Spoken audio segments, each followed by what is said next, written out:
संत रामपाल जी महाराज एक ऐसे महान संत जिन्होंने अपनी सतभक्ति, तत्व ज्ञान, करुणा और सेवा के बल पर समाज में नई मिसाल कायम की है।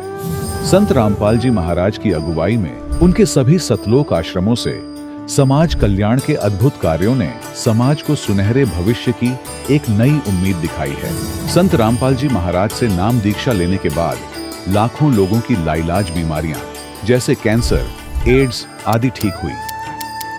संत जी के ज्ञान से प्रेरित होकर उनके अनुयायियों ने लाखों यूनिट रक्तदान किया।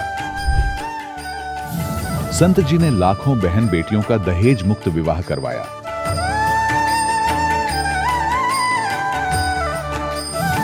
संत जी ने लाखों लोगों का नशा छुड़वाया, करोड़ों उजड़े परिवार बसे। संत जी के आश्रमों में समागम के दौरान निःशुल्क नेत्र चिकित्सा, दंत चिकित्सा प्रदान की जाती है। संत रामपाल जी महाराज द्वारा समय समय पर पर्यावरण संरक्षण के उद्देश्य से बड़े स्तर पर वृक्षारोपण किया जाता है। संत जी ने जरूरतमंदों को तत्काल राहत पहुंचाने के लिए एम्बुलेंस सेवा शुरू की। संत जी अपने अनुयायियों को देहदान के लिए प्रेरित करते हैं, जिससे मानवता की सेवा और चिकित्सा क्षेत्र में सुधार हो सके। संत रामपाल जी महाराज के सभी आश्रमों में हर रोज निःशुल्क भंडारा आयोजित किया जाता है, जहां हर वर्ग, हर जाति और हर धर्म के लोग एक साथ बैठकर भोजन करते हैं।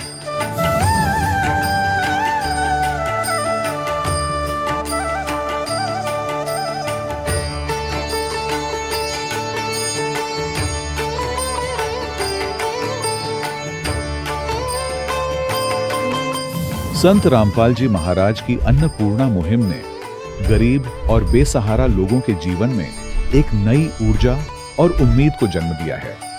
घर घर खाद्य सामग्री और जरूरी मदद पहुंचाकर संत रामपाल जी महाराज ने लोगों को दुख और मजबूरी से लड़ने की ताकत प्रदान की है।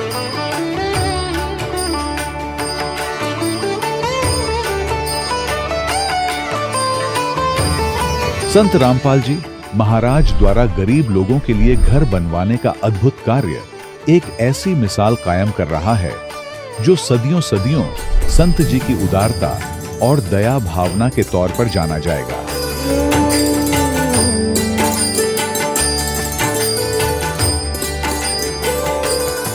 संत रामपाल जी महाराज ने हरियाणा सहित भारत के कई राज्यों में आई भीषण बाढ़ से अनेक गांवों और किसानों को बड़ी राहत दिलाई।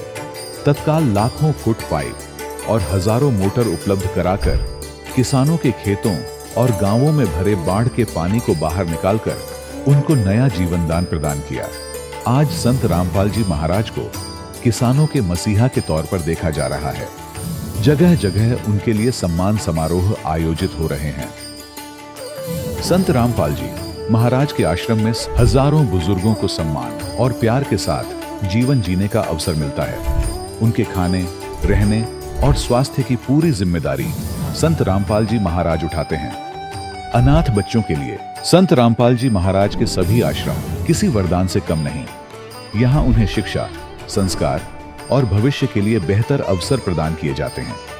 चाहे बाढ़ हो, भूकंप या महामारी, संत रामपाल जी महाराज और उनके अनुयायी हमेशा ही जरूरतमंदों के लिए सबसे आगे खड़े रहते हैं। कोविड महामारी के दौरान संत रामपाल जी महाराज के आश्रमों से करोड़ों लोगों के लिए भोजन, दवाइयां और जीवन रक्षक सामग्रियां उपलब्ध कराई गई। चाहे गरीब की मदद हो या किसी शोषित और पीड़ित वर्ग के हक और सम्मान की लड़ाई, संत रामपाल जी महाराज ने हमेशा ही उनकी दबी आवाज को सरकारों तक पहुंचाया है और उन्हें उचित न्याय दिलवाने में अहम भूमिका अदा की है। समाज में आध्यात्मिक और सामाजिक मूल्यों के प्रति जागरूकता लाने में संत रामपाल जी महाराज हर कदम पर मानवता के सच्चे सेवक साबित हुए हैं। संत रामपाल जी महाराज का जीवन हमें सिखाता है कि सच्ची सेवा वही है जो निस्वार्थ भाव से की जाए। आइए हम भी इस महान सेवा के कार्य में इस महान संत से जुड़ें और संत रामपाल जी महाराज से नाम दीक्षा लेकर अपने जीवन को धन्य बनाएं।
परमात्मा को पाने तथा उसका वास्तविक लाभ प्राप्त करने के लिए पवित्र बाइबल में प्रमाण है कि प्रभु ने मनुष्य को अपना ही स्वरूप बनाया। 6 दिन में सृष्टि रचकर 7वें दिन विश्राम किया। कुरान शरीफ में प्रमाण है कि हजरत मोहम्मद को खुदा स्वयं कह रहे हैं कि मैंने तुम्हें उस परमात्मा की महिमा बताने के लिए भेजा है। वो परमात्मा कबीर है जिसने 6 दिन में सृष्टि रची तथा 7वें दिन तख्त पर जा विराजा। उसकी खबर किसी बाखबर से पूछकर तो देखो। कृपया अवश्य सुनिए जगत गुरु तत्वदर्शी संत रामपाल जी महाराज के अमृत वचन। सत साहिब दर्शकों, जब एक आम इंसान अपने जीवन में सुख और शांति की तलाश में सभी देवी देवताओं की भक्ति करता है, व्रत उपवास और तमाम तरह की साधनाएं अपनाता है और फिर भी उसे न शारीरिक सुख मिलता है न मानसिक शांति, तब उसका ईश्वर के प्रति विश्वास डगमगाने लगता है। वह अंदर ही अंदर खुद से सवाल करने लगता है कि क्या मेरी यह भक्ति साधना शास्त्रों के अनुसार है भी या नहीं। दर्शकों, कुछ ऐसी ही कहानी थी नेपाल के रहने वाले सुमन जी की।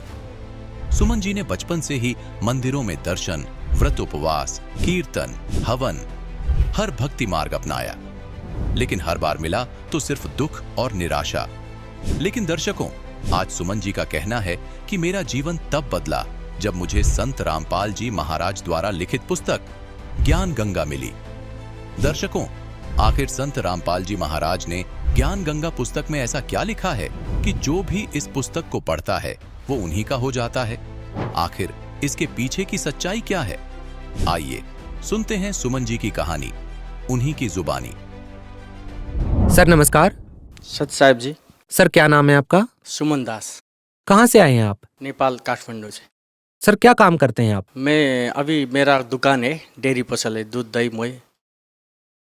पहले मैं फिल्म भी बनाता था, नाटक, ऐसा काम करता था। संत रामपाल जी महाराज की शरण में कैसे आए? ज्ञान गंगा किताब जो पुस्तक मैंने पढ़ा, वो पढ़ने के बाद मुझे पहले तो धक्का लगा, ये क्या लिख रहे हैं। जब मैंने उसमें गीता और वेद का सब ज्ञान देखा और उसमें देखा ऋग्वेद मंडल नंबर 10 सूक्त 90 एक मंत्र में लिखा था, सहस्र शीर्षा पुरुष सहस्राक्षे सहस्रपाद सबभूमि विश्वतो वित्तोति टेस्टी, जो लिखा था वो देखा और उसमें लिखा था 1000 हाथ पैर आंखें वाले पुरुष ये 21 ब्रह्मांड को चारों ओर से गोल बना के सबको अपने बस में रखा हुआ है, सभी आत्मा को। अरे ये लिखा है वेद में, तो ये कौन है? और वो गीता में मिला। गीता में क्या मिला?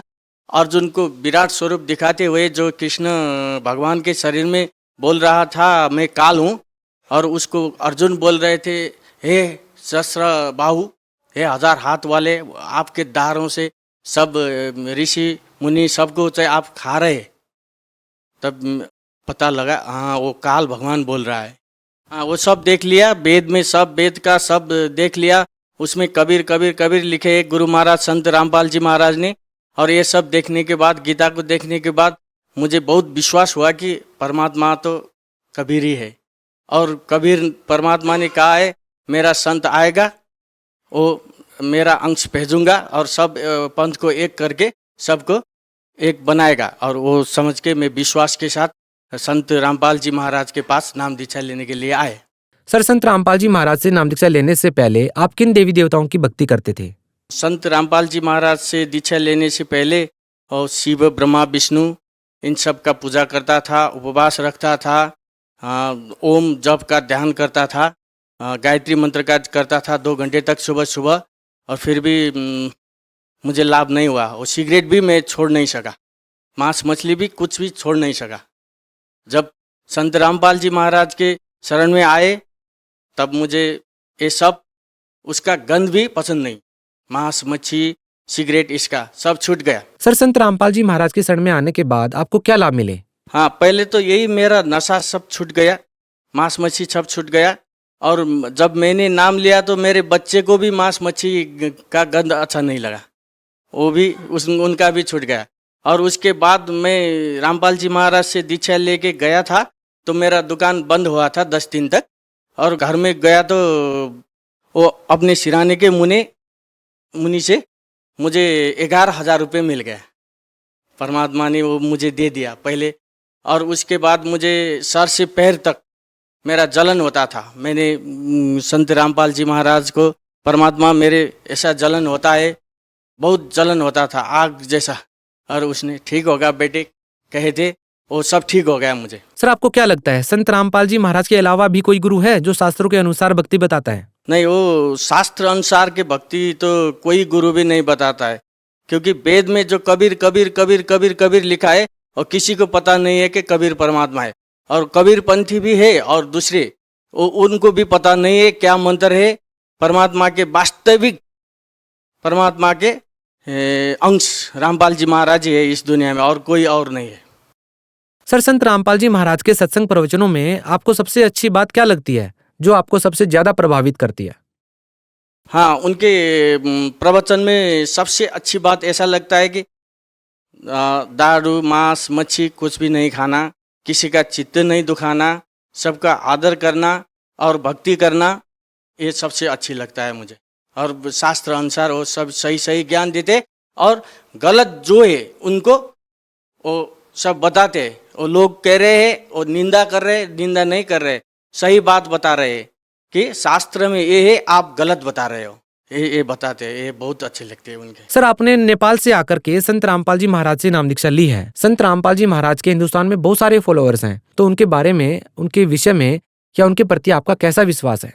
वो सही है, सही संत है, और हमारा परिचय भी यही हो रहा है। देखिए आप नेपाल से बिलोंग करते हैं, तो सर नेपाल के जो लोग हैं वो संत रामपाल जी महाराज के प्रति कैसा विचार रखते हैं? नेपाल में तो बहुत लोगों को पता चल रहा है, ज्ञान गंगा भी घर घर में पहुंच रहा है, लेकिन फिर भी डरते हैं, बहुत से लोग डरते हैं, क्योंकि वहाँ जाएंगे। क्यों डरते हैं? डरते हैं कि अब दूर जाना है, इंडिया तो बहुत दूर है हमारे लिए, क्योंकि ट्रेन में नाइट बस में चढ़ चढ़ के आना पड़ता है। इंडिया सब लोग नहीं आया है, इंडिया में कुछ भी हो सकता है, ऐसे डरते हैं। सर देखिए संत रामपाल जी महाराज ने, चाहे वो हिंदू हो या मुस्लिम धर्मगुरु हो, उनकी पूजा पद्धतियों पर, उनकी पूजा साधनाओं पर संत रामपाल जी महाराज ने एक प्रश्न चिन्ह लगा दिया है। संत रामपाल जी महाराज का कहना है कि सभी धर्मों के लोग अपने शास्त्रों के अनुसार भक्ति नहीं कर रहे हैं। क्या कहना चाहेंगे आप इस बारे में? हाँ, ये बहुत सही कह रहे हैं। वो संत रामपाल जी महाराज बता रहे हैं कि शास्त्र के अनुसार कोई भी गुरु नहीं बता रहे। भक्ति कर रहे, क्रिश्चियन मांस मच्छी शराब खा रहे, मुस्लिम मांस मच्छी शराब पी रहे, और वो जो हमारे हिंदू जो है वो भी गीता में लिखा ही नहीं है, वो पत्थर को मूर्ति बनाकर उसमें अबीर अक्षता और राता पहला नीला डाल के वो पूजा करते हैं। ये सब शास्त्र में नहीं है, ऐसा नहीं करना। सत्य जो करना है, साधना जो करना है, वही बता रहे हैं वो। सर देखिए हिंदुस्तान सहित पूरे विश्व में बहुत सारे धर्म बन चुके हैं, बहुत सारी जातियां बन चुकी हैं। सर आप किस जाति को श्रेष्ठ मानते हैं और किस धर्म को श्रेष्ठ मानते हैं? हमारा गुरु महाराज रामपाल जी महाराज कहते हैं कि जीव हमारा जाति है, मानव धर्म हमारा। हम मानव धर्म को मानते हैं। हिंदू मुस्लिम सिख ईसाई कोई धर्म नहीं न्यारा, हमारा गुरु महाराज का यही कहना है। तो सर जो साधक संत रामपाल जी महाराज से जुड़ना चाहते हैं वो उनसे कैसे जुड़ सकते हैं? हाँ, वो सब लोगों के लिए अभी हमारे गुरु महाराज रामपाल जी महाराज ने आदेश दे दिया है। विभिन्न इंडिया में भी बहुत स्टेट में वो नामदान केंद्र खोल दिया है। नेपाल में भी बीरगंज में है, काठमांडू में है, नामदान केंद्र खोल रखा है। वहाँ जाकर गुरु महाराज से मंत्र दीक्षा लेना पड़ेगा। उसमें सभी पहले मंत्र में ब्रह्मा विष्णु महेश्वर ये सभी का मंत्र है। उनका पूजा ही नहीं करना है, बस मंत्र तो सबका करना है और परमात्मा की करना है। ऐसा नामदान उपदेश लेकर वो अपना कल्याण करा सकते हैं नामदान केंद्र में जाके। जी बहुत बहुत धन्यवाद। सत साहिब। दर्शकों, अभी आपने सुने संत रामपाल जी महाराज से दीक्षा प्राप्त करके सुखी हुए भक्त के अनुभव। अब देखिए जगत गुरु तत्वदर्शी संत रामपाल जी महाराज के मंगल प्रवचन।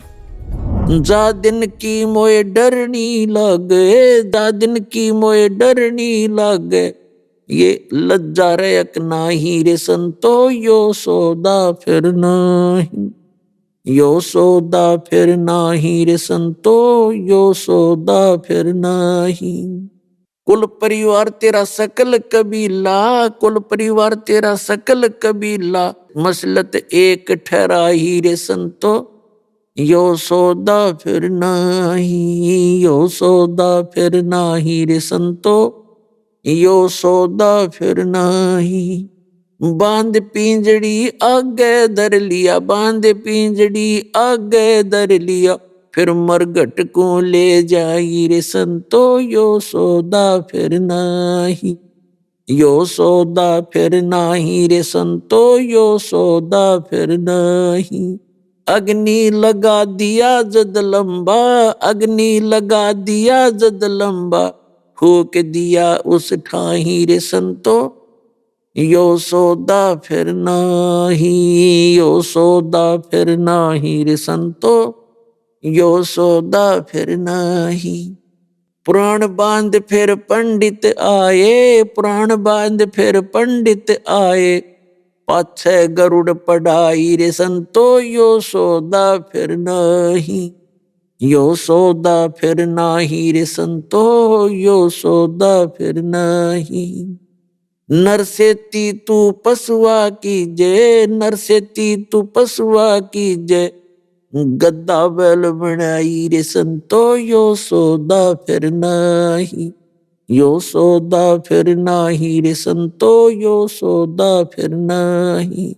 ये 56 भोग कहाँ मन बोरे, 56 भोग कहाँ मन बोरे, कहीं कुरडी चरने जाई रे संतो, यो सौदा फिर नाही, यो सौदा फिर नाही रे संतो, यो सौदा फिर नाही। प्रेतशिला पे जा बिराजे, प्रेतशिला पे जा बिराजे, पितरों पिंड भराई रे संतो, यो सौदा फिर नाही, यो सौदा फिर नाही रे संतो, यो सौदा फिर नाही। बोहर श्राद्ध खान को आए, बोहर श्राद्ध खान को आए, काग बहे कलमाही रे संतो, यो सौदा फिर नाही, यो सौदा फिर नाही रे संतो, यो सौदा फिर नाही। जय सतगुरु की संगत करते, जय सतगुरु की संगत करते, ये सकल कर्म कट जाई रे संतो, यो सौदा फिर नाही, ये सौदा फिर नाही रे संतो, यो सौदा फिर नाही। सुरत नृत मन पवन पियाना, सुरत नृत मन पवन पियाना, शब्द शब्द समाई रे संतो, यो सौदा फिर नाही, यो सौदा फिर नाही रे संतो, यो सौदा फिर नाही। गरीबदास गलतान महल में, गरीबदास गलतान महल में, मिले कबीर गोसाई रे संतो, यो सौदा फिर नाही, यो सौदा फिर नाही रे संतो, यो सौदा फिर नाही। अब परमात्मा ने आके क्या याद दिलाया हमारे को, मनुष्य जीवन का मिलना, और पुण्यात्माओं ये वो भक्ति योग, ये मोक्ष टाइम है, मोक्ष समय, मनुष्य जीवन का मिलना और तत्वदर्शी संत की प्राप्ति, और इस समय में वो जीवन। पुण्यात्माओं आपको मालूम नहीं, आप तो बच्चे हो, ये दास इस मार्ग का मास्टर है, इस मार्ग का डॉक्टर है। डॉक्टर को पता होता है कि कितना सौभाग्य है इन बच्चों का जो इस हॉस्पिटल में आ गए। ये वो हॉस्पिटल है पुण्यात्माओं, विश्व में एकमात्र जहां पर जन्म मरण के रोग का कंप्लीट क्योर होता है, कंप्लीट ट्रीटमेंट है। और सभी पुण्यात्माएं इसी रोग से ग्रस्त हैं, इंक्लूडिंग ब्रह्मा विष्णु महेश जी तक, दुर्गा तक, ब्रह्म सरपुरुष तक और परब्रह्म अक्षर पुरुष तक इसी जन्म मरण के इस दीर्घ रोग से ग्रस्त है।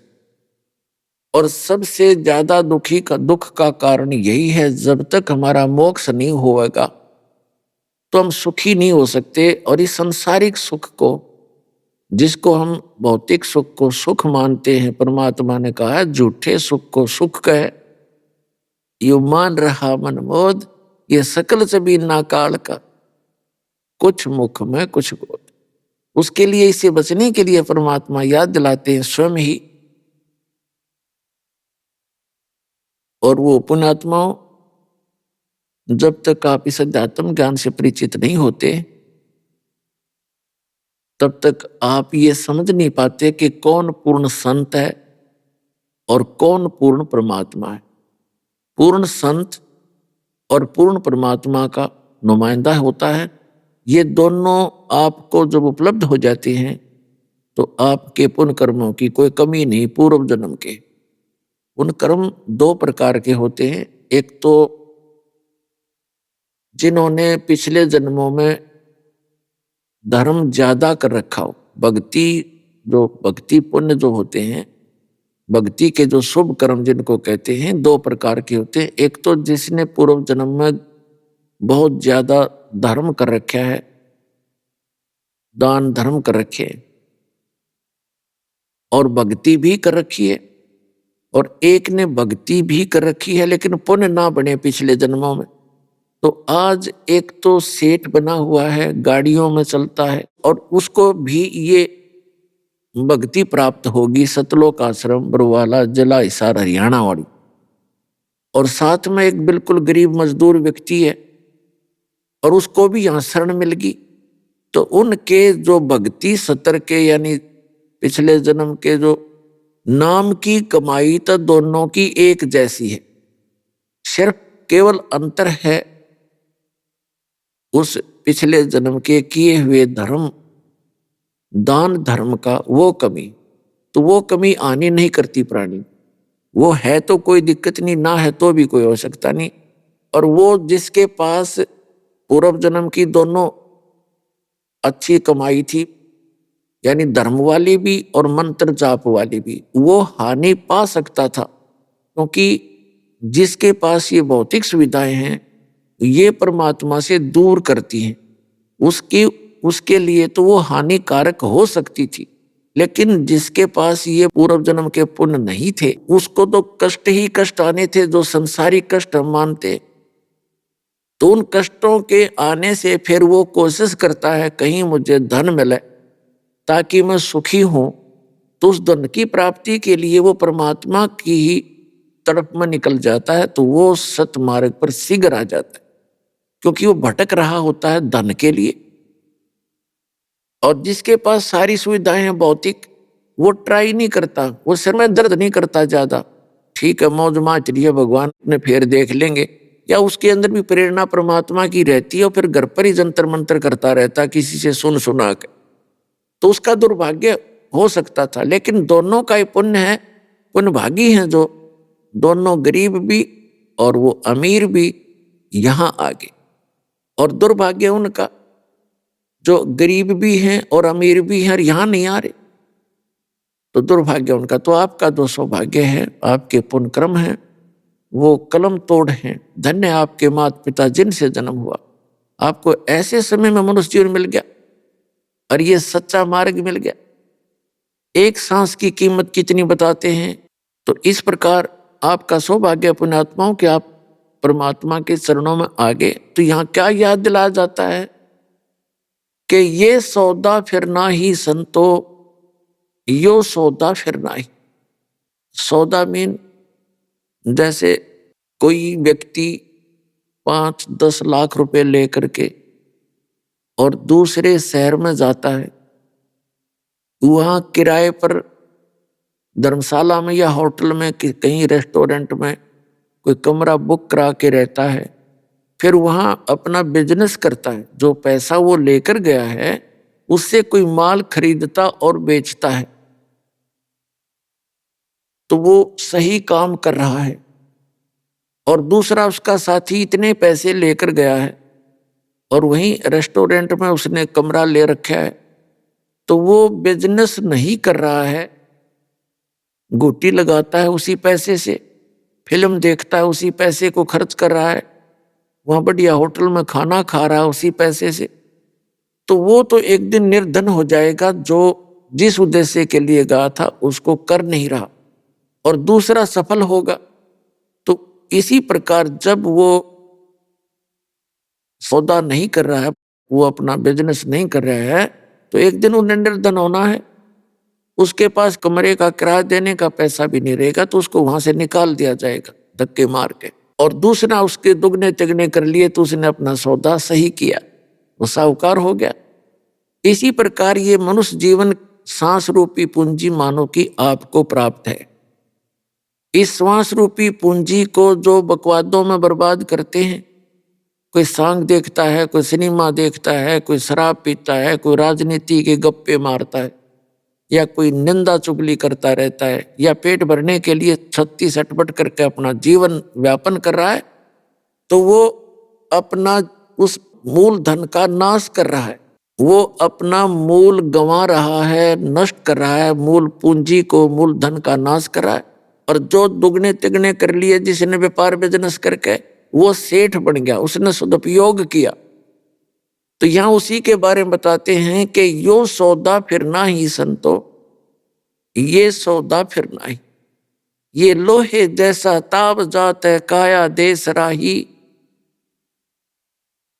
और दुगने तुगने करे चौगने किन्हों मूल गवाही। 3 लोक और भवन चतुर्दश सब जग सौदे आही, हर दुगने तुगने किए चौगने किन्हों मूल गवाही। क्या बताते हैं कि ये लोहे जैसा ताव जात है काया देश राही।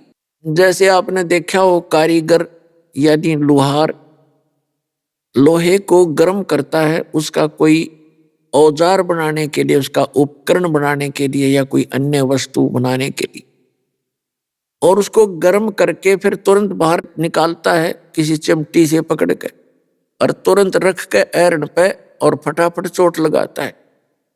गर्मा गर्म पर चोट लगा दी तो वह वस्तु बन जाती है जिसके लिए वो गर्म किया गया था, लोहा। और यदि ठंडा होने के बाद उसके ऊपर चाहे कितनी चोट मार लो, चाहे पूरे गणना झाड़ लो, वह वस्तु नहीं बन सकती जिसके लिए वो गर्म किया गया था। वो तो गर्म रहते रहते चोट लगावे तो वस्तु बन जाएगी जो प्रयत्न वो कर रहा है, जिसकी इच्छा से उसने गर्म किया था। इसी प्रकार ये मनुष्य जीवन आपको प्राप्त हुआ है। जब तक आपको मानव शरीर प्राप्त है तो आपका समझ लो लोहा गर्म है, और इस गर्म लोहे पर मनुष्य जीवन के अंदर राम नाम की चोट लग गई तो आप अपना जीवन सफल कर सकते हो, जिस उद्देश्य से ये मनुष्य शरीर आपको प्राप्त हुआ। और आपकी मृत्यु के बाद फिर ये लोहा ठंडा हो जाएगा। ठंडा लोहा होने के बाद फिर कोई गधे का मुंह लगेगा, किसी का कुत्ते का लगेगा, किसी का सुअर का लगेगा, तो फिर ये वो वस्तु नहीं बनी जिसके लिए ये लोहा गर्म किया गया था। परमात्मा ने दया बख्शी थी आपके ऊपर, ये मनुष्य शरीर दिया था। तो यहाँ कहते हैं ये लोहे जैसा ताव जात है काया देश राही, और दुगने तिगने किए चौगने किन्हों मूल गवाई। अब आपको तो मिल गया चार्जर, आप कर रहे हो दुगने तिगने चौगने, और वो अपना मूल धन नाश कर रहे हैं, जीवन नाश कर रहे हैं। जो राजनीति में सारा दिन पैर बढ़ाते फिरते हैं, मगज खपाते हैं, कोई घोटी लगाता है, कोई अन्य बकवादों में लगा रहता है, केवल एक 2 रोटी के लिए, एक पेट के लिए। जब तक हम भगवान की शरण में नहीं आते हैं तब तक हमने ये अपना जो निर्वाह करना ही एक पाठ दिखाई देता है। पुण्यात्माओं, जैसे हम बिजली का कनेक्शन लेते हैं, बिजली का कनेक्शन लेते हैं तो फिर हमारे कार्य जो हम मैनुअली करते थे, मैनुअली हाथ से करते थे, फिर हम पावर से करते हैं तो कितना अंतर हो जाता है। जैसे हाथ से चक्की पीसते हैं, अभी छोटी मोटी रखा हुआ किसी ने, तो 1 घंटे में मुश्किल से 2 किलो आटा पीस सकते होंगे, 3 पीस देंगे मुश्किल से। और जब पावर अपना काम करेगी, यानी बिजली की चक्की लगा ली, और फिर देखो 1 घंटे में मनमाने 1 क्विंटल न काट दे, और हाथ लाना नहीं, बैठे बैठे देखना होता है। तो इसी प्रकार परमात्मा की शरण हम इसलिए खोजते हैं, परमात्मा की उस पावर का कनेक्शन इसलिए लेते हैं। हमारे जो दैनिक कार्य हैं, जैसे बिजली ने सुविधा दे दी, ऐसे परमात्मा की पावर से अपने आप होने लगेंगे। हम तो देखेंगे उनको फिर। तो जब तक हमें पूर्ण परमात्मा नहीं मिलते, जब तक हमें वो पूर्ण पावर नहीं मिलती और उस पावर का कनेक्शन देने का अधिकारी नहीं मिलेगा, तब तक हम इस संसारिक कष्टों से जूझते रहते हैं, कोशिश भी करते हैं अपने सतर की, लेकिन हम फिर भी दुखी ही रहते हैं। क्योंकि जो काम पावर करती है वो हम अपने हाथ से, मनुष्य सतर से नहीं कर पाते। इसलिए उस परमात्मा की शक्ति के कनेक्शन की आवश्यकता पड़ती है। और कनेक्शन मिलता है संत से, क्योंकि वो संत दोनों काम करे। एक लाइनमैन का भी, अरे वो खुद भी चलता फिरता पावर हाउस होता उस परमपिता परमात्मा का। अब जैसे हमारा मूल जो पावर हाउस है वो भाखड़ा डैम है या कोई और थर्मल प्लांट है, उससे आगे फिर छोटे पावर हाउस होते हैं। उन छोटे पावर हाउसों से गांव में, नगर में, शहर में आपको वो बिजली मिलती है, कनेक्शन मिलता है पावर का। जो आपके गांव के निकट जो पावर हाउस है उसका कनेक्शन मेन पावर हाउस से होता है, तभी उसमें वो पावर आती है। तो इसी प्रकार वो संत उस परम पिता परमात्मा का कनेक्टेड पावर हाउस होता है, और उससे कनेक्शन लेने के बाद फिर आपके घरों में आसानी से वो पावर आवेगी। और फिर आपने उसको सुचारू रखना, उस कनेक्शन को कटने नहीं देना है।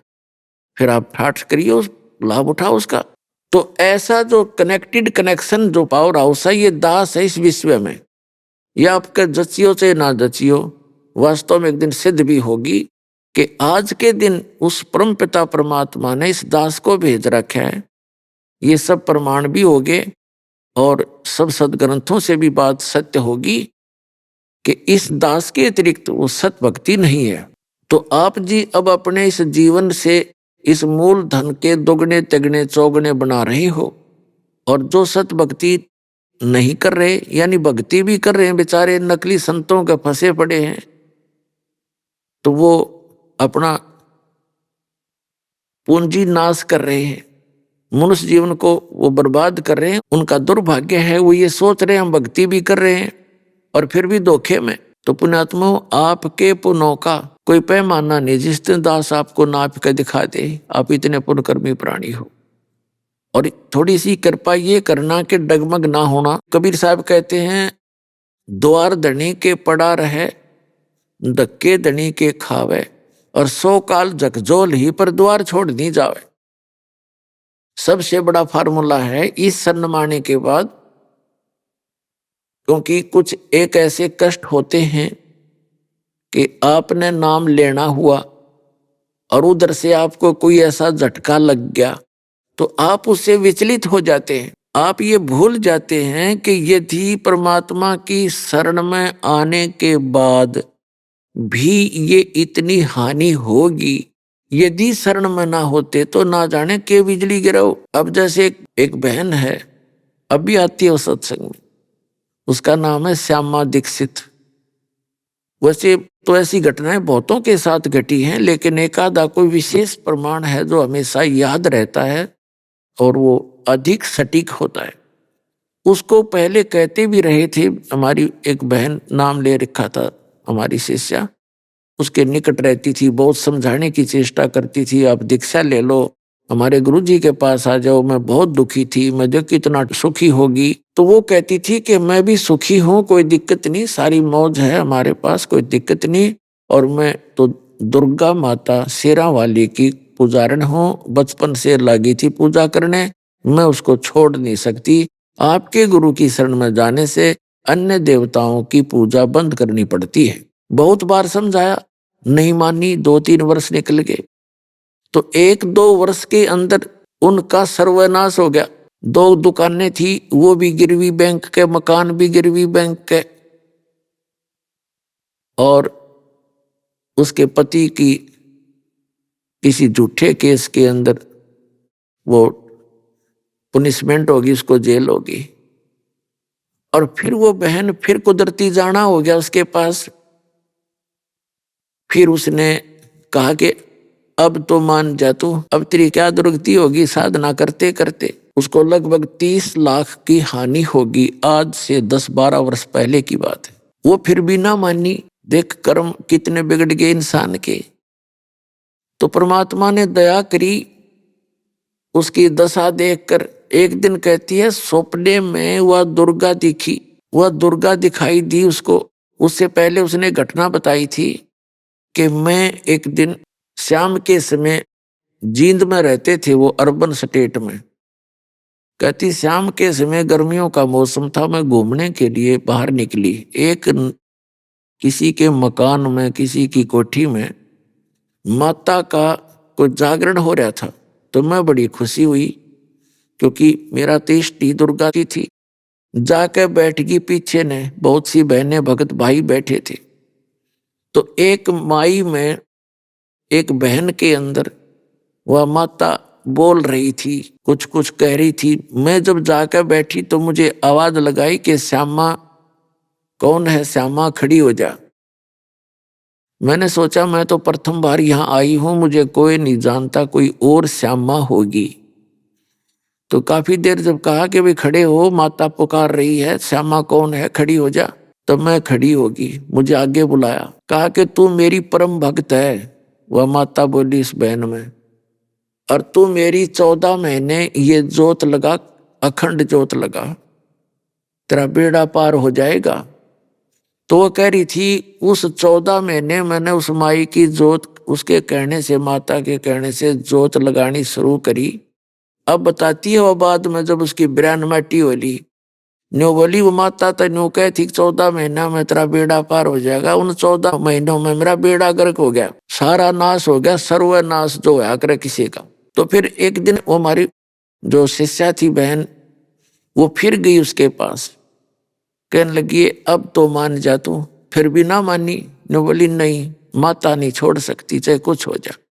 अब परमात्मा ने दया करी, वो दुर्गा दिखाई दी उसको स्वप्न में, और कहने लगी श्यामा तेरा जो कष्ट था प्रारब्ध में लिखा हुआ था तेरे किस्मत में, इसको काटना मेरे बस की बात नहीं थी, और तू वहां चली जा। इस दास का नाम लेकर कहा कि वो कबीर परमात्मा के परम संत हैं, और कबीर परमात्मा तेरा दुख निवारण कर सकता है, तू तेरी जान बच सकती है, तू पुनः स्वस्थ हो सकती है, सारा काम तेरा ठीक हो सकता है। अगले दिन वो उस बहन को ढूंढती फिरे जो उसको बार बार कहा करती थी। स्वयं गई उसके घर पे और कहा बहन आज मैं आपके गुरु जी से उपदेश लूंगी, कबीर साहिब की शरण ग्रहण करूंगी। तो वह बहन तो पहले चाह थी किसने आना तो है, बिरान माटी करवा का आ गया, चलो शुक्र है। बड़ी खुश हुई कि चल, पहले हमारे एक आश्रम था छोटा सा जींद में, वहां रहा करते थे। तो वहां मैं बाहर सत्संग करता था, गांव गांव में जा करके। तो कभी सत्संग ना होते तो वहां जाता था, या संडे को सत्संग करता था, उस संडे के दिन वहां आश्रम में जाता था, बाकी समय बाहर ही सत्संग करता रहता था। मैंने जिस दिन जाना था उस दिन मैं नहीं जा पाया आश्रम में, कोई और काम हो गया मेरे को सत्संग का। तो वो 3 दिन से इंतजार करती हुई मिली मुझे, और वो पहले भी आई थी मेरे पास। वो बहन के कहने से मैंने उसको बहुत समझाया था, बहन तू नाम ले लो आप, और यहाँ आपको सर्व सुख होगा, संसारिक सुख भी होंगे, मोक्ष भी होगा। तो वो आना कानी करके चली गई थी, ने बोली जी मैं देवी को नहीं छोड़ सकती, आपकी सारी बात सही है। तो फिर वो जब मैं पहुंचा उस दिन, वो इंतजार करती पाई, बताया कि ऐसे ऐसे ये बहन दीक्षा लेने आई। तो मैंने उससे पूछा माँ बहन अब क्या बात होगी, अब कैसे समझ में आ गई तेरे ये बात, कैसे रजा हुई भगवान की। तब जो बहन उसको लाई थी हमारी शिष्या, वो बताने लगी जी इसका सर्वनाश हो लिया। और इसको जब माता ने कह दिया ना इसको कि मेरे बस का तेरा यो प्रारब्ध के कर्म टालना नहीं था, और वहां जा, वहां तेरे को सुख मिलेगा, तब आई है, या कर्म ठोकना तो कति भी ना आओ। तो पुण्यात्माओं मैंने उसको पहले ये सारी शर्त बताते हैं, ये नहीं करना, ये नहीं करना, ऐसे नहीं करना, जो नियम हमारे हैं उसको बताया कि बहन जिस दिन आप पहले आए थे और इन्हीं नियमों को देखकर बिदक गए थे कि मैं ना लूना, ये तो घने करड़े नियम है, वो नियम आज भी हैं। तो ये वो बोली जी आज मुझे सारे स्वीकार है, जो कहोगे वही मानोगे। तो पुण्यात्माओं उस दिन के बाद उन्होंने दीक्षा ली, परमात्मा ने ऐसी दया करी उनके ऊपर, धीरे धीरे धीरे धीरे वो सारा काम ठीक हो गया, पहले से बढ़िया रोजगार चल पड़ा। अपने आत्मा अब उस बहन को फिर ज्ञान हुआ, पूरे परिवार ने दीक्षा ले ली। अब मैंने उससे कहा, बहन आपका सौभाग्य है कि आप जी ने पहले नाम ना लिया। यदि आप पहले नाम ले लेते और फिर ये 30 लाख के नुकसान के स्थान पर आपको 30,000 का भी नुकसान हानि हो जाती, आप इस नाम को त्याग देती कि मैं जब से माता की और अन्य पूजाएं करती थी भगवानों की, मुझे कोई हानि नहीं हुई थी, आज 30,000 की हानि होगी एकदम। आप इस नाम को त्याग देती, और जबकि परमात्मा आपके 30 लाख के नुकसान को 30,000 के नुकसान में टालता। संत शरण में आने से आई टले बला, जब मस्तक में सूली होवा काटे में टल जा। तो उस समय आप ये सोचती कि ले बता, अच्छा नाम लिया, आते 30,000 की हानि होगी, और अब आप 30 लाख के नुकसान को सब्र करके बैठ गई, और अब आपको वो 30 लाख भी मिल लेंगे और मोक्ष भी होगा। तो पुण्यात्माओं, ये आपने इन उदाहरणों से दृढ़ होना पड़ेगा। दीक्षा ले ली और कुछ दिन के बाद कोई ऐसी हानि होगी तो ये समझ लेना कि बिजली घनी गिरनी थी, जो परमात्मा की शरण में आकर भी आपको ऊपर इतना दुख आ गया, और ज्यादा होना था। जैसे कई भक्त कहते हैं हमने दीक्षा भी ले रखी है, नाम जाप भी करते हैं, और हम जैसा भी धर्म कर्म बताया गया है वो भी हम कर रहे हैं, पाठ भी करवाते हैं, जोत भी चढ़ाते हैं, और उसके बाद भी कोई हानि हो रही है तो विचलित नहीं होना चाहिए। पुण्यात्माओं, सर्दी का मौसम हो, दिसंबर और जनवरी हरियाणा, पंजाब, राजस्थान, मध्य प्रदेश, यूपी, तो इनमें सर्दी विशेष पड़ा करे सर्दी के मौसम में।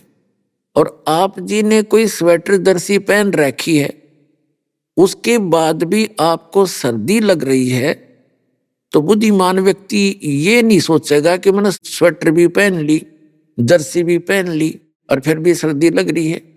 तो क्या वो उस बुद्धिमान व्यक्ति उस स्वेटर और जर्सी को निकाल देगा? जैसे कई नाम छोड़ देते हैं कि मैंने नो भी करा दिया, पाठ भी करा दिया, नाम भी जपता हूं, और फिर भी छोटी मोटी हानि होती ही रहती है। तो नाम छोड़ने से तो और घनी होगी। जैसे आपने जर्सी उतार दी और स्वेटर भी फेंक दी, किससे मैंने सर्दी फिर भी लग रही है, मैंने इनको पहन भी रखा है, तो बुद्धिमता नहीं, अकल नहीं फिर उस आदमी में। उसका तरीका है कि जैसी भी आपने जर्सी स्वेटर पहन रखी है, उन्होंने आपका उतना प्रोटेक्शन कर ही रखा है, उतना बचाव है, नहीं तो नमूनिया लेता अब तो पहले। उसका इलाज ये नहीं है कि जर्सी और स्वेटर निकाल के फेंक दे, उसका तरीका ये है कि कंबल और ओढ़े या कोट पहन ले, और घनी सर्दी हो तो आग बाल के सेके, ताप प्राप्त करे या रजाई ओढ़े। अभी आपने सुने संत रामपाल जी महाराज के मंगल प्रवचन। आइए अब सुनते हैं संत रामपाल जी महाराज से नाम दीक्षा लेकर सतभक्ति करके अद्भुत लाभ प्राप्त करने वाले अनुयायी के विचार। मनुष्य अपने जीवन में कितनी भी दौलत शोहरत हासिल कर ले, लेकिन जब उसके ऊपर शारीरिक समस्या दस्तक देती है तो पैसा और दौलत भी कुछ नहीं कर पाता। दर्शकों, ऐसी ही कहानी थी मध्य प्रदेश के रहने वाले विजयपाल सिंह जी की। विजयपाल जी खुद एक कॉलेज संचालक थे और ये सभी देवी देवताओं की पूजा में लीन रहते थे। विजयपाल जी को अपनी भक्ति पर तब संदेह हुआ जब इनके भाई को ब्रेन ट्यूमर हो गया और डॉक्टर ने कह दिया कि अब तो केवल भगवान ही आपके भाई को बचा सकते हैं। दर्शकों, आज विजयपाल जी का कहना है कि मेरी जिंदगी तब बदली जब मुझे संत रामपाल जी महाराज द्वारा लिखित पुस्तक भक्ति सौदागर को संदेश मिली, और उस पुस्तक को पढ़ने के बाद मैं समझ गया कि यदि इस पृथ्वी पर कोई भगवान है तो वह केवल कबीर भगवान है। दर्शकों, विजयपाल जी आखिर ऐसा क्यों कह रहे हैं? आखिर संत रामपाल जी महाराज द्वारा लिखित पुस्तक में इन्होंने ऐसा क्या पढ़ा, और क्या संत रामपाल जी महाराज से नाम दीक्षा लेने के बाद इनके भाई का ब्रेन ट्यूमर ठीक हो गया? आइए जानते हैं इसके पीछे की सच्चाई क्या है। सुनते हैं विजयपाल जी की कहानी, उन्हीं की जुबानी। जी नमस्कार। नमस्कार सर। क्या नाम है जी आपका? विजयपाल सिंह नरवरिया। विजयपाल जी, कहाँ से आए हैं आप? मैं भिंड मध्य प्रदेश से आया हूँ। सर क्या करते हैं आप? मेरा कॉलेज है, मैं कॉलेज का संचालक हूँ। सर, संत रामपाल जी महाराज जी से नाम दीक्षा लेने से पहले आप क्या भक्ति साधना करते थे?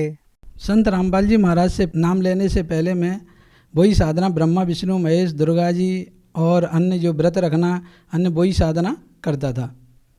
सर, जब आप हिंदू धर्म में प्रचलित सभी प्रकार की पूजाएं करते आ रहे थे तो आप संत रामपाल जी महाराज जी की शरण में क्यों गए? संत रामपाल जी महाराज की शरण में मैं इसलिए गया था कि जो पूर्व में साधना करता था उनसे वो शारीरिक और भौतिक और आर्थिक लाभ नहीं हो रहे थे। और दूसरा कारण ये था कि जो पूर्व की साधना थी उसमें ये नहीं पता था कि परमात्मा, पूर्ण परमात्मा कौन है और वो कहाँ रहता है और कैसे मिलेगा। यहाँ पूर्व साधना में 3 भगवान बताए जाते थे कि ब्रह्मा विष्णु महेश, इनकी साधना करो। तो इसलिए मेरे को वो क्लियर नहीं हो रहा था कि पूर्ण परमात्मा कौन है। और एक बड़ा कारण और था कि जो हमारे भाई साहब हैं, बड़े भाई, वो टीचर हैं, तो उनको ब्रेन ट्यूमर था। तो ब्रेन ट्यूमर के लिए मैं उनको दिखाने के लिए गया था। तो डॉक्टर ने ये बोला था कि मैं तो केवल इलाज कर सकता हूँ, लेकिन बाकी सब परमात्मा के हाथ में। इसलिए मेरे को परमात्मा की खोज थी। इसलिए मैं उसी दौरान मेरे को संत रामपाल जी महाराज जी के अनुयायी हैं हमारे गांव के ही, तो उन्होंने भक्ति सौदागर को संदेश पुस्तक दी थी। तो उस पुस्तक को पढ़ करके मैं संत रामपाल जी महाराज के आश्रम गया और नाम दीक्षा ली। सर, जैसा कि आपने बताया कि आपको परमात्मा की खोज थी और आपके बड़े भाई साहब को काफ़ी सारी प्रॉब्लम थी, तो फिर आप संत रामपाल जी महाराज जी की शरण में गए।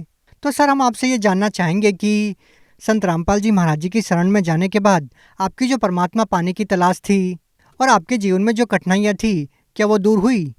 हाँ, संत रामपाल जी महाराज की आश्रम में जाकर नाम दीक्षा हमने ली। नाम दीक्षा लेने के बाद हमने अपने भाई को भी नाम दीक्षा दिलवाई।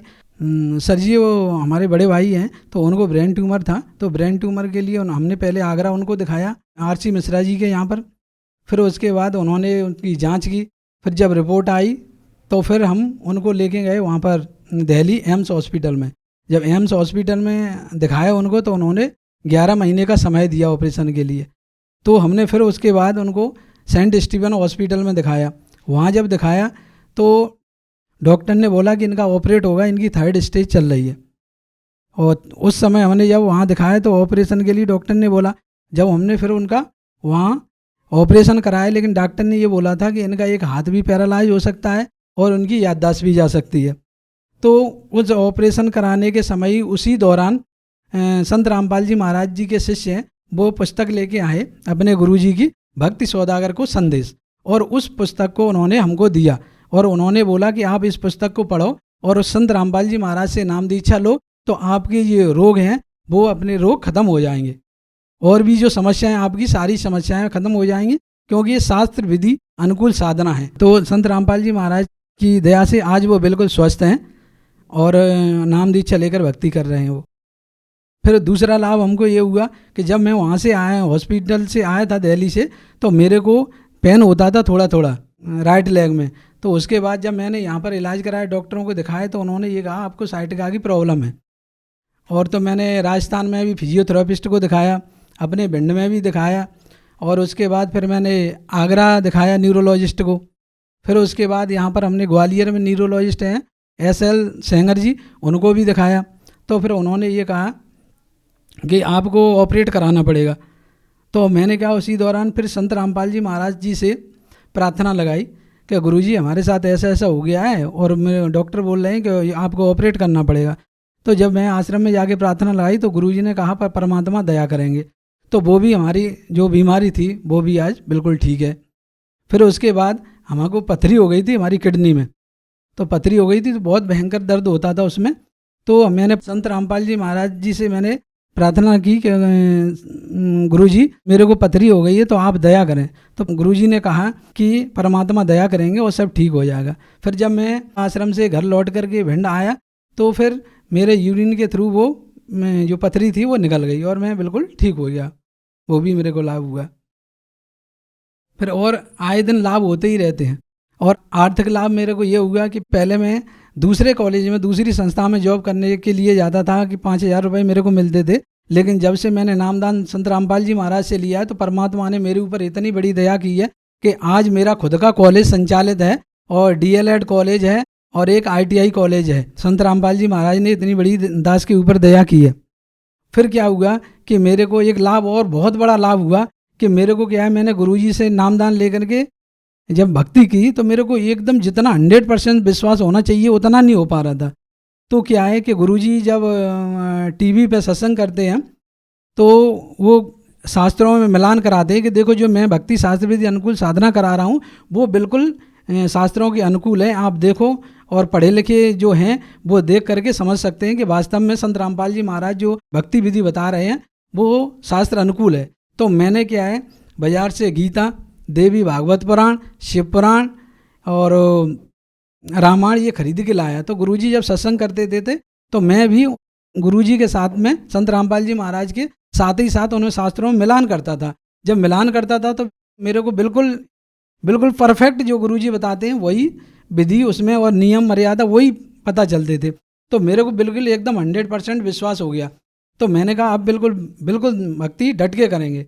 तो उसी दिन की बात है, मैं सोया हुआ था और सुबह 4 बजे का वक्त था। तो उस समय स्वयं कबीर परमात्मा प्रकट होकर के विराजमान हो गए। हमारे पलंग से करीब 3 या 4 फुट ऊंचे ऐसे हवा में विराजमान हो गए और मेरी इतनी प्रकाश था, इतना ज़बरदस्त प्रकाश था कि मेरी आंखें अपने आप स्वतः ही खुल गईं। तो जब मैंने देखा तो परमात्मा को दंडवत किया तो परमात्मा ने कहा कि बेटा तेरे को अभी भी विश्वास नहीं हो रहा। मैंने कि मालिक बिल्कुल दृढ़ विश्वास हो गया, अब ऐसी कभी होगा ही नहीं, अब तो 100% विश्वास हो गया। और भी हमारे जो बच्चे हैं तो वो बच्चे अभी परमात्मा की दया से सत्संग देखते हैं, ना तो वो सर जी कोई ना सीरियल देखते हैं वो और ना कोई अन्य ऐड वगैरह पिक्चर वगैरह कुछ नहीं देखते, बस अपनी जो गुरुजी का सत्संग है और उसके पढ़ाई से संबंध चीज़ें ही देखते हैं और अपने बढ़िया वो रहते हैं, कोई उनको दिक्कत नहीं है। मेरे को अन्य लाभ ये हुआ कि मेरे बड़े भाई हैं जिनका ब्रेन ट्यूमर का मैंने ऑपरेशन कराया था, तो उनको क्या है चक्कर आने लगे कुछ समय के बाद। तो और मेरे को भी चक्कर आने लगे। जब हम संत रामपाल जी महाराज के दर्शन करने गए तो संत रामपाल जी महाराज से प्रार्थना की कि गुरुजी हमको और हमारे बड़े भाई हैं ये दोनों को चक्कर आ रहे हैं। तो गुरुजी ने कहा आपने कोई मर्यादा भंग की है तो इसलिए आपको चक्कर आ रहे हैं। तो संत रामपाल जी महाराज ने बोले कि आप जाओ और दोबारा नाम दीक्षा लो और सब ठीक हो जाएगा, परमात्मा दया करेंगे। तो उसके बाद हमने नाम दीक्षा दोबारा ली और उसके बाद आज तक मैं बिल्कुल स्वस्थ हूँ और हमारे बड़े भाई साहब भी बिल्कुल स्वस्थ हैं, उनको कोई दिक्कत नहीं है। एक अन्य लाभ ये और हुआ कि मैं पहले नशा करता था, तो जब से हमने गुरुजी से नाम दीक्षा ली है उस दिन से मेरा बिल्कुल नशा छूट गया है। सर ऐसा आखिर क्या होता है कि जो भी व्यक्ति संत रामपाल जी महाराज जी से नाम दीक्षा लेता है वो नशा छोड़ देता है? सर आप खुद एक टीचर हैं, आप खुद पढ़े लिखे इंसान हैं, आप एक कॉलेज को संचालित करते हैं, तो हम आपसे ये जानना चाहेंगे कि ऐसा संत रामपाल जी महाराज अपने शिष्यों को क्या बताते हैं कि जो भी उनसे नाम दीक्षा लेता है वो नशा छोड़ देता है? सर जी देखो क्या है, संत रामपाल जी महाराज शास्त्र विधि अनुकूल साधना बताते हैं जो हमारे शास्त्रों में बढ़ते हैं। सर जी जब हम नशा करते हैं या कोई भी व्यक्ति नशा करता है तो वो नशा का आदी हो जाता है और इतनी आसानी से वो छोड़ नहीं पाता। लेकिन जब हम संत रामपाल जी महाराज जी से नाम दीक्षा लेते हैं तो सद्भक्ति से वो स्वतः ही अपने आप नशा उनका छूट जाता है। सर आप खुद एक टीचर हैं और आपने बताया कि संत रामपाल जी महाराज से नाम दीक्षा लेने के बाद आपको इतने सारे लाभ मिले, लेकिन सर आज का जो पढ़ा लिखा समाज है वो इन बातों में विश्वास नहीं करता कि किसी संत के आशीर्वाद से या मंत्रों के जाप से इस तरह के लाभ होना संभव है। तो आप उन लोगों को कैसे यकीन दिलाएंगे, कैसे विश्वास दिलाएंगे? मैं उन समाज के सभी लोगों से ये प्रार्थना करूँगा कि जिन लोगों को ये विश्वास नहीं हो रहा है कि ये भौतिक चीज़ों पे विश्वास करते हैं यानी साइंस पे विश्वास करते हैं, उन लोगों से, क्योंकि मैं भी एक साइंस का स्टूडेंट हूँ और मैंने भी साइंस से ही मेडिसिन में बी फार्मा किया है, उसके बाद MSc किया है और मैंने B.Ed किया है, M.Ed किया है। सर भौतिक शिक्षा तो मैंने भी ग्रहण की है और भौतिक शिक्षा से वो लाभ नहीं मिल रहे थे जो आध्यात्मिक शिक्षा से मिलते हैं। तो इसलिए मैंने क्या है कि जो संत रामपाल जी महाराज हैं वो सद्भक्ति बताते हैं, वो शास्त्रों में मिलान करवाते हैं। तो मैंने उन शास्त्रों में मिलान किया, शास्त्रों के लाकर, तो जब मैंने मिलान किया तो मैंने पाया कि बिल्कुल ठीक है, लेकिन फिर भी वो अंदर जो हृदय में उतना नहीं जच पा रहा था कि वास्तव में हाँ इस तरीके से परमात्मा मिल जाते हैं। जब मैं सोया हुआ था तो रात को 4 बजे कबीर परमात्मा स्वयं मेरे बेड के ऊपर विराजमान हो गए। तब उन्होंने बताया कि बेटा अभी भी तेरे को जच नहीं रहा, हृदय में अब जच गया? तो मैंने कहा हाँ परमात्मा, बिल्कुल मेरे को जच गया। इसलिए मैं आप सभी प्रार्थना करना चाहता हूँ कि आप पहले आएँ और संत रामपाल जी महाराज का सत्संग देखें और उनसे आप मिलान करके और फिर मर्यादा में रह करके भक्ति करके देखें, तो आपको भी परमात्मा वो सारी शक्ति और सारे लाभ प्रदान करेंगे। एक बात मैं और कहना चाह रहा हूँ कि अभी तक आप सभी ने भौतिक शिक्षा ग्रहण की है, अब आप एक बार संत रामपाल जी महाराज से नाम दीक्षा लेकर के आध्यात्मिक शिक्षा ग्रहण करके देखिए, फिर आपको वो सारी चीज़ें, सारे लाभ प्राप्त होंगे। सर यहाँ एक और चीज़ हम आपसे जानना चाहेंगे कि जैसा कि आपने बताया कि संत रामपाल जी महाराज से नाम दीक्षा लेने के बाद इतने सारे लाभ होते हैं, तो हम आपसे ये जानना चाहेंगे कि संत रामपाल जी महाराज अन्य संतों से किस प्रकार से अलग हैं? जो अन्य संतों की भक्ति है वो अंधश्रद्धा भक्ति के तहत लोगों को ज्ञान दे रहे हैं। उनका जो ज्ञान है वो कहीं भी मैच नहीं होता। जिस प्रकार से हम छात्र हैं जो कॉलेज में पढ़ते हैं, तो उनके लिए जब हम कोई भी प्रैक्टिकल कराते हैं तो उनकी एक रेफरेंस बुक होती है। उस रेफरेंस बुक में देखा जाता है कि वास्तव में जो प्रैक्टिकल है वो उसमें मैच हो रहा है कि नहीं।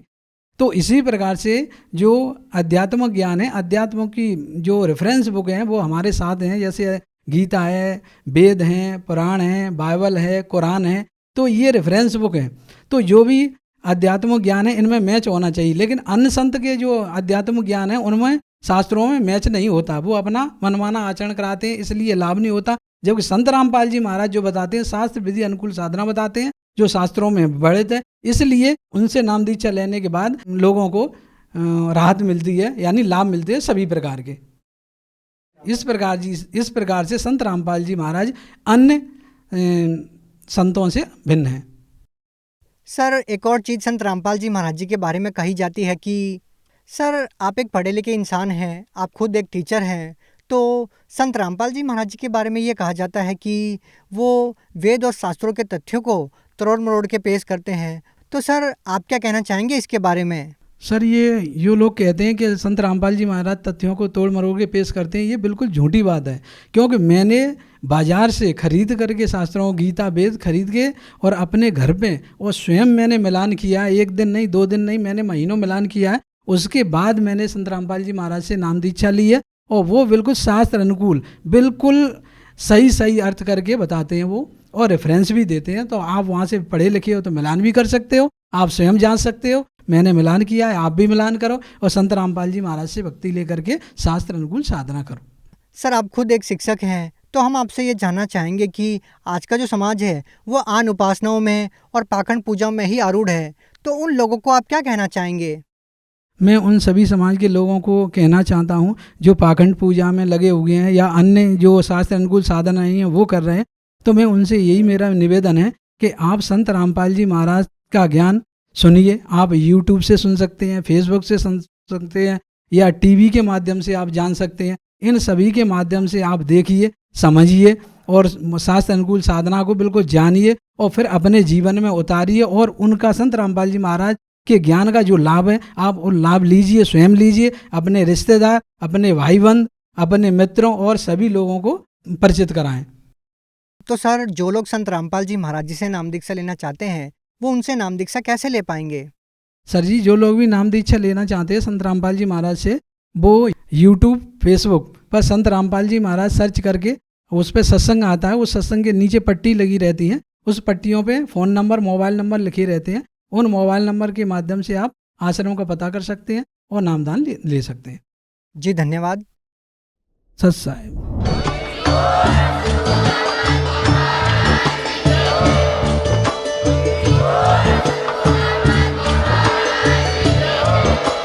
आप सुन रहे थे जगत गुरु तत्वदर्शी संत रामपाल जी महाराज जी के मंगल प्रवचन। अधिक जानकारी के लिए विजिट कीजिए हमारी वेबसाइट www.jagatgururampalji.org। संत रामपाल जी महाराज जी के शुभ आशीर्वाद से पूरे विश्व भर में 500 से भी ज्यादा नाम दीक्षा केंद्र हैं, जिन पर संत रामपाल जी महाराज जी द्वारा ऑनलाइन निशुल्क नाम दीक्षा दी जा रही है। अपने नजदीकी नाम दीक्षा केंद्र का पता करने के लिए संपर्क करें 918882914911।